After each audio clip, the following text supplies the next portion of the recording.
Hello and welcome to Political Bazaar, the show that talks about politics, economy, and the space in between. Today with us we have a very special guest. He's a three-time MP. He's the Karnataka co-convener of the BJP's election strategy for 2019. He's a part of the think tank for the BJP in the South. He's a part of the BJP's publicity committee. With me, I have Rajeev Chandrasekhar. Thank you, Rajeev, for coming on Political Bazaar. Let me start with your Karnataka experience. You are the co-convener of the election strategy for BJP over there in the state. How do you see BJP doing in Karnataka this time? We know the elections are over, but after that. No, I expect the BJP to do very well. Yeah, as you know, we had 17 seats in 2014. Yes. And you also know that in 2014, the BJP was a divided party. Part of the BJP had left to form the KJP. Yes. So if you look back at 2009, where we had hit to 21 to 22 seats, I expect the tally and the people of Karnataka to support the BJP to the extent of, I believe, 22 to 23 seats at the very minimum. 22 to 23 seats. Okay. I'll just come to a point that you had raised.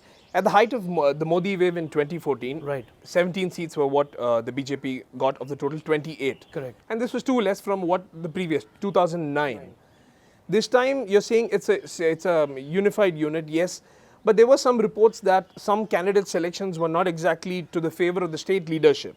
Do you think that could play, spoil sport? No, I think the biggest issue in these elections in Karnataka, as is the case with most of the country, is the elections in 2019 are a pro-incumbency election. Yes. With a tremendous amount of momentum for what Prime Minister Modi has done and the goodwill and the trust he has created. Okay. Number one. But what adds to that momentum in Karnataka specifically is the fact that the last 6 years, while Prime Minister Narendra Modi was Prime Minister in Delhi, we had the Congress government in Karnataka. Okay. So for an average voter of Karnataka and a citizen of Karnataka, the contrast between the conduct of the central government under Prime Minister Modi and the rampant corruption, the exploitation, the loot and the almost lack of development of Karnataka in the last 5 years is a sharp contrast. So in a lot of ways, our campaign in Karnataka was a very simple campaign. Okay. Look at Prime Minister Modi's 5 years, Okay. all of what he has done, the integrity and the trust that he has created between the citizen and the government, and look at what you have in the last 5 years under Rahul Gandhi's Congress in Karnataka. I'll just turn it around because in 2014, if you look at the numbers, Yes. the JDS and the Congress fought separately. Yes. Combined together, their vote share would be much more than the BJP's in 2014. Do you Correct. think this time, since you're fighting the elections together, it could actually not exactly go according to plan? This argument about the arithmetic of the caste is an argument that is being used by almost everybody in UP and even in parts of Bihar Okay. to argue that the Maha Milawat or the Maha Gadbandhan votes will be more than the BJP vote. But what they miss is that elections are not about arithmetic in Excel spreadsheets. It is about a true emotive response by the voters to a very simple question. Who do you want as Prime Minister of India? Okay. Understand, this is not a corporation election. This is not a Jilla Panchayat election. It is not even an election for the MLA. It is an election to decide who will be Prime Minister of India in 2019 May. And that issue cuts across demography, age and caste is our confidence. Okay, so I will take it that the BJP is putting Modi as a face, yes, and that is how it is. But you're selecting your member of parliament who's going to represent you. So in that sense, I just want to ask, especially with Bangalore South, Bengaluru South, Yeah. Tejasvi Surya, a surprise entrant, a young person. There were reports that he was not a part of the state list. And, it was actually later decided. Because of that, there were also reports that of the 8 assembly constituencies in Bangalore South, some of those and especially the MLAs were not really on board. Do you think this could in some ways, because I'm asking you also because you have been closely leading this. Yeah. No, of course. And look, Anand Kumar ji was a very close friend of mine and a mentor. I was also amongst the people who said we should support Tejaswini Anand Kumar. Okay. But the party has taken a clear view about relatives in these elections, whether it is Manohar Parikar's son in Goa or Vinod Khanna's widow in Gurdaspur, or indeed Anand Kumar ji's widow in Tejaswini Anand Kumar in Bangalore South. So that was a policy decision taken by the party, and everybody abides by that. Everybody abides by that. And understand, the BJP is a party where there will be a lot of discourse, a lot of debate. We are all free to express our views on what we prefer. But at the end of the day, when the party decides what we have to do, everybody basically falls in line and does it.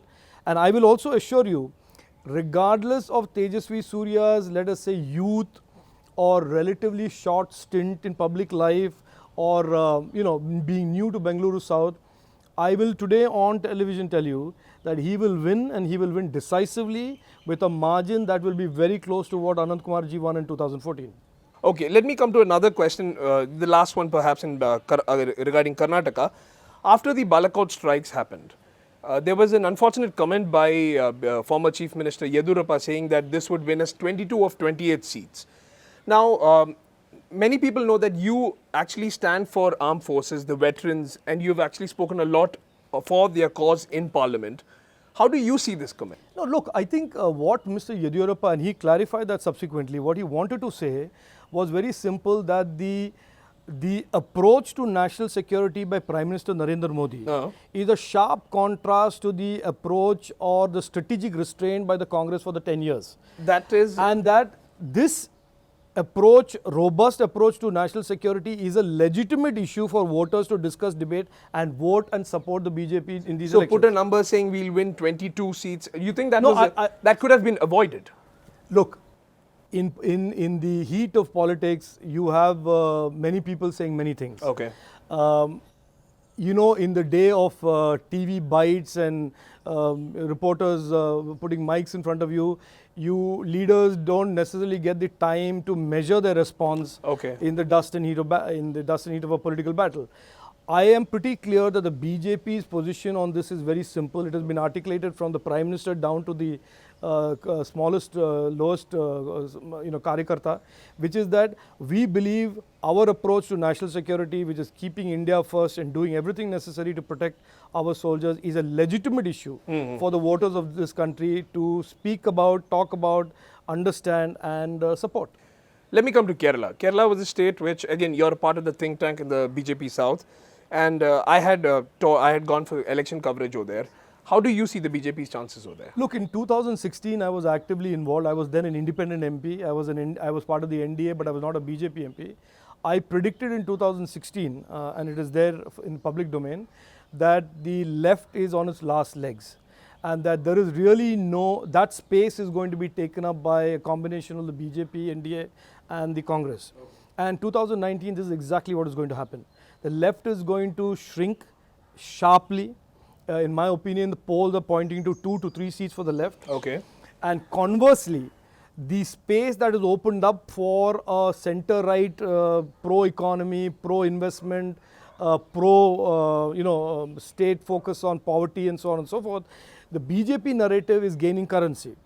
It has, of course, been helped by the fact that the left and the Congress have been very ambivalent on the Sabarimala issue. I expect in the 2019 election, the BJP NDA vote share to cross 20%. Okay. This is not an insignificant thing compared to the 11% that we are in 14. Yes. And I believe we are in strong contention for 5 seats.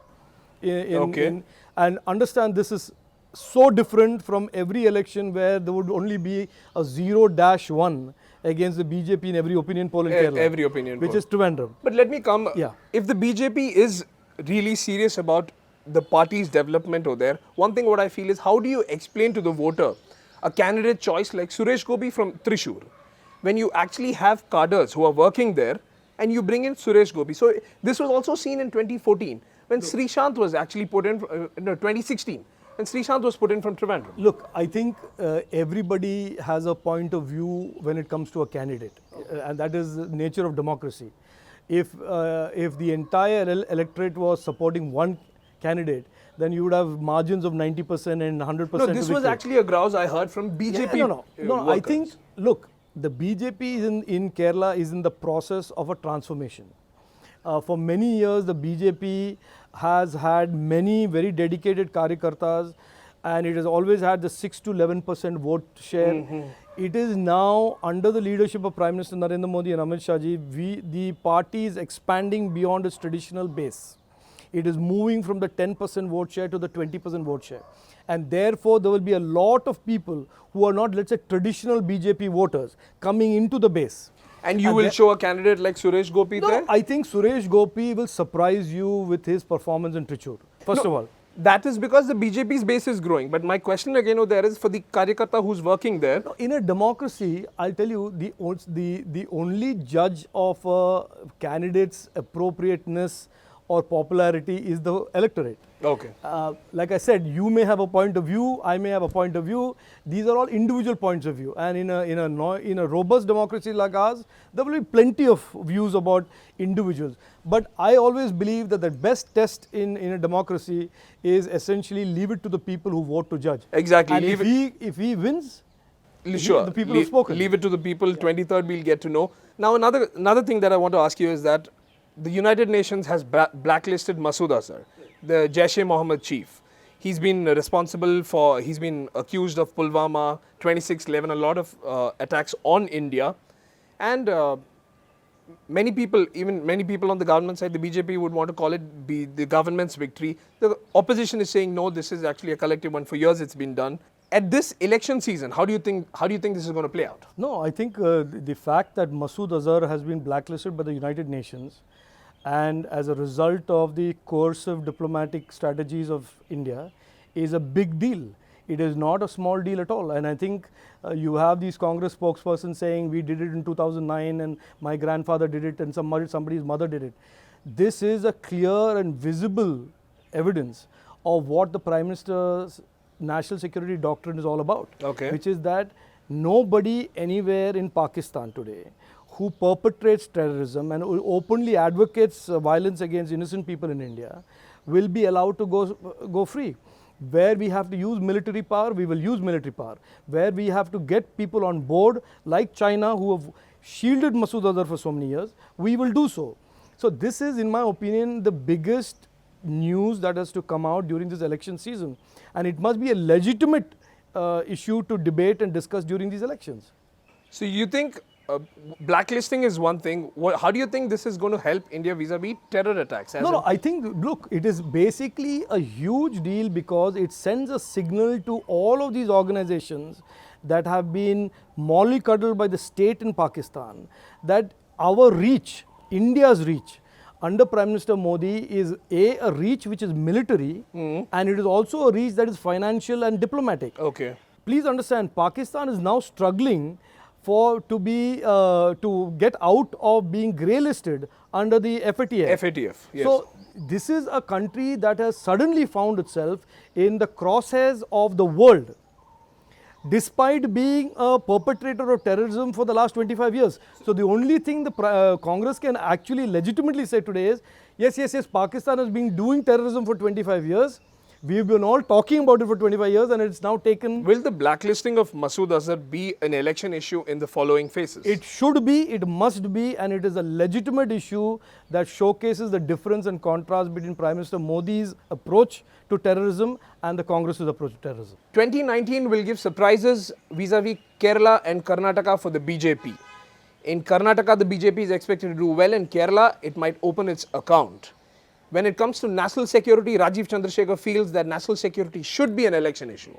And vis-a-vis the Balakot strikes, if Prime Minister Modi has taken a tough decision, a hard call, and it has paid off, he has all rights to talk about it. And actually, that is a point in which elections should be discussed. Vis-a-vis Masood Azhar, Rajeev Chandrasekhar again feels that this will be a big issue in the coming phases of the polls. Thank you, Rajeev, for appearing on Political Bazaar. It was a pleasure speaking to you. That's all for us from now. Thank you.